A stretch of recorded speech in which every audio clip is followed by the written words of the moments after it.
नमस्कार दोस्तों, स्वागत है आपका मेरे चैनल में। आज हम पढ़ेंगे पेन के बारे में। पेन क्या होता है? तो पेन का मतलब होता है दर्द। और डेफिनेशन अगर हम पढ़ लें पेन की, तो pain is an unpleasant sensory and emotional experience. इसका मतलब क्या हुआ कि अच्छा लगने वाला, अच्छा नहीं लगता इसको जब भी ये होता है, और ये इमोशनल एक्सपीरियंस होता है। इसको आप वैसे डिस्क्राइब नहीं कर सकते, वैसे अंदर महसूस होता है, वैसे दिखा नहीं सकते आप दर्द को कभी भी। तो आगे हम पढ़ेंगे। Pain is defined as a state in which an individual experience and report the presence of severe discomfort और एन अनकंफर्टेबल सेंसेशन। मतलब अनकंफर्टेबल सेंसेशन, किसी को महसूस हो रहा है दर्द, अजीब सा महसूस हो रहा है दर्द सा। तो दर्द को एक इमोशनल शब्द है, एक तरीके से बस वो महसूस किया जा सकता है, कभी किसी को बांटा नहीं जा सकता, अपन किसी को डिस्क्राइब नहीं कर सकते हैं। ठीक है। अब हम पढ़ेंगे टाइप्स ऑफ पेन। पेन कितने प्रकार के होते हैं? तो एक होता है एक्यूट पेन। एक्यूट पेन का मतलब क्या होता है दोस्तों? एक्यूट पेन का मतलब होता है कि जो तुरंत हो जाए, सडनली हो जाए और कुछ देर के लिए रहे। जैसे जल जाना, किसी भी गैस पे जल जाना, तेल से जल जाना, या फिर हम गिर गए, छोटी मोटी कोई कभी हम चोट लग जाती है, तो वो एक्यूट पेन में आता है। और इसके अंदर मतलब सर्जरी हो गई, हमारा कोई भी छोटा मोटा टाँके लग गई दो चार, तो वो कुछ घंटों से लेकर कुछ दिनों तक का होता है, और ये जल्दी ठीक हो जाता है, एक्यूट पेन चला जाता है। इसमें लिखा हुआ है usually sudden onset from a perceived cause. Pain area generally well defined. मतलब इसमें हमें ये पता होता है कि चोट कहाँ लगी है, कहाँ पे घाव हुआ है, कहाँ से हम जले हैं, तो सब डिफाइन होता है कि कहाँ पे हम जलन हो रही है, कहाँ पे हमें पेन हो रहा है। आगे हम पढ़ते हैं क्रोनिक पेन। क्रोनिक पेन क्या होता है? Pain sensation. Pain sensation often more diffuse and onset may be insidious. इसका मतलब क्या हुआ कि ये कोई मतलब हमारी बीमारी की वजह से कोई लॉन्ग टर्म होता है। क्रोनिक का मतलब हो गया कि ये लॉन्ग टर्म चलने वाली चीज़ है, कि कुछ दिनों के लिए नहीं, ये लॉन्गर होती है, मंथ्स के लिए होती है। और क्रोनिक पेन में भी ऑन और ऑफ और कंटिन्यूस, मतलब ये रुक भी सकता है, कभी कभी हो उठ गया हमें दर्द, कभी नहीं हुआ, और फिर कभी कभी हमें लगातार भी ये दर्द देखने को मिल सकता है, क्रोनिक पेन। और क्रोनिक पेन के एग्जांपल्स में अगर हम पढ़ें, तो क्रोनिक पेन के एग्जांपल्स में हम पढ़ेंगे आर्थराइटिस। इसका मतलब क्या हुआ कि जॉइंट्स, हमारे घुटनों में दर्द होने लग जाना, घुटनों में कभी कभी दर्द हो गया, कभी कभी रेगुलर दर्द हो गया। इन्फ्लामेशन। इन्फ्लामेशन का मतलब क्या हुआ कि हमारी बॉडी किसी भी डिजीज से फाइट कर रही है, चाहे वो कैंसर हो, चाहे कोई भी डिजीज हो, या फिर कोई पैथोजन हमारी बॉडी के अंदर आ गया है, तो उसमें भी हमें दर्द महसूस हो सकता है। और डिसफंक्शन ऑफ नर्व्स, मतलब नर्व्स की डिसफंक्शनिंग से भी हमें कभी कभी दर्द देखने को मिल सकता है।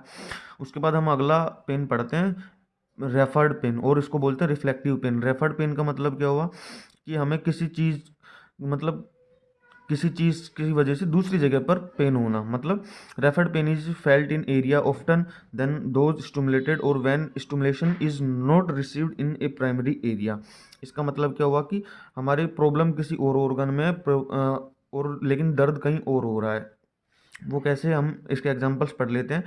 पेनक्रियाज इंजरी, मतलब पेनक्रिया की इंजरी होती है तो अगर हमें बैक पेन देखने को मिल सकता है। लीवर और गोल ब्लैडर में इंजरी हो तो वो हमारी नेक और अपर आर्म्स में भी दर्द देखने को मिल सकती है। एंजाइना पेक्टोरिस का नाम आप लोगों ने सुना ही होगा बहुत अच्छे से।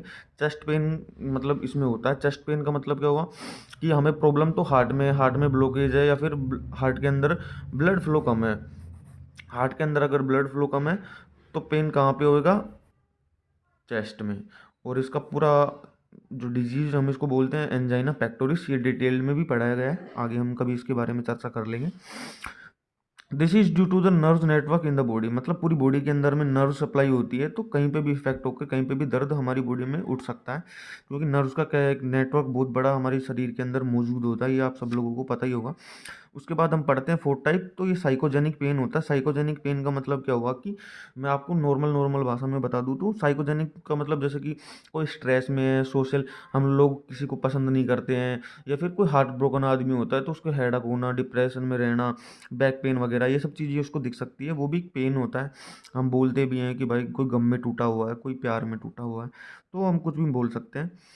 This term is use to describe pain where no physical pathology has been found. मतलब फिजिकली कोई प्रॉब्लम नहीं है, सिर्फ ये एक मेंटली प्रॉब्लम है जिसके अंदर में ये चीज़ होती है, ये प्रॉब्लम होती है। और नो फिजिकल प्रॉब्लम इसमें लिखा हुआ भी है मैंने, no physical problem only mentally stress convert into pain. This pain is due to social rejection, broken heart etcetera. मतलब ये किसी भी कारण से हमारी बॉडी में हो सकता है। पांचवा पार्ट, पांचवा न्यूरोलॉजिक और न्यूरोजेनिक दोनों ही सही है। न्यूरोलॉजिक पेन क्या होता है कि हमारी नर्व्स में कोई भी इफेक्ट हो जाना, हमारी नर्व्स डैमेज हो जाना, या फिर हमारी नर्व्स को इरिटेशन होना, हमारी नर्व्स सही से नहीं है, अपनी जगह पे स्थायित्व नहीं है, तो उससे भी हमारी बॉडी में पेन देखने को मिल सकता है। Neurologic pain occur in different forms.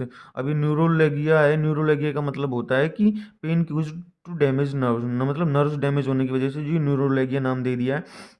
और क्यूजुलेगिया का मतलब होता है कि बर्निंग पेन इन लिम्स, मतलब हमारी लिम्स जो ऊपर के हाथ और बाजू होती है, नीचे के पैर और ये थाइज वगैरह होती हैं, मतलब हमारे घुटनों से नीचे का जो एरिया होता है लिम्स, उनमें भी दर्द देखने को मिल सकता है। और ये पेरिफेरल नर्व्स के डैमेज होने की वजह से ही हमें ये चीज़ होती है। और अकर्स व्हेन हेल्थ कंडीशन, जब ये कब होता है, जब हमारी हेल्थ कंडीशन हमारी नर्व्स को इफेक्ट करने लग जाए।